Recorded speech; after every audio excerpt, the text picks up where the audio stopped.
2022 বৰ্ষৰ চূড়ান্ত ভোটাৰ তালিকা প্ৰকাশ বৃদ্ধি হ'ল 3,08,000 গৰাকী ভোটাৰ নাকচ হ'ল 24,938 জন ভোটাৰৰ আবেদন 2012 বৰ্ষৰ চূড়ান্ত ভোটাৰ তালিকা প্ৰকাশ কৰে ৰাজ্যৰ মুখ্য নিৰ্বাচনী বিষয়াৰ কাৰ্যালয়ে প্ৰকাশিত তথ্য মতে ৰাজ্যৰ মুঠ ভোটাৰ হ'ল 2,37,10,834 জন মুখ্য নিৰ্বাচনী বিষয়াই সদৰি কৰা অনুসৰি 18-19 বছৰীয়া ভোটাৰৰ সংখ্যা 4,79,133 গৰাকী উল্লেখযোগ্য যে সংক্ষিপ্ত সংশোধনী কালত নতুন ভোটাৰ ৰূপে আবেদন 5,25,729 জনৰ অৱশ্যে নিৰ্বাচনী আয়োগৰ দ্বাৰা গৃহীত 5,791 গৰাকীৰ আবেদন নতুন ভোটাৰ তালিকা সূচী অনুসৰি 1,19,56,211 গৰাকী পুৰুষ আৰু 1,17,54,222 গৰাকী মহিলা ইয়াৰ উপৰিও 400 গৰাকী তৃতীয় লিংগৰ ভোটাৰ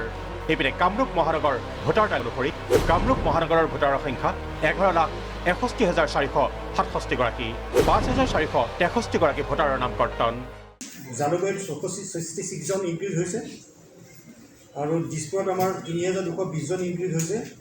53 গুৱাহাটী ইষ্টত 1,577 গৰাকী আৰু 54 গুৱাহাটী ৱেষ্টত হৈছে 4,117 গৰাকী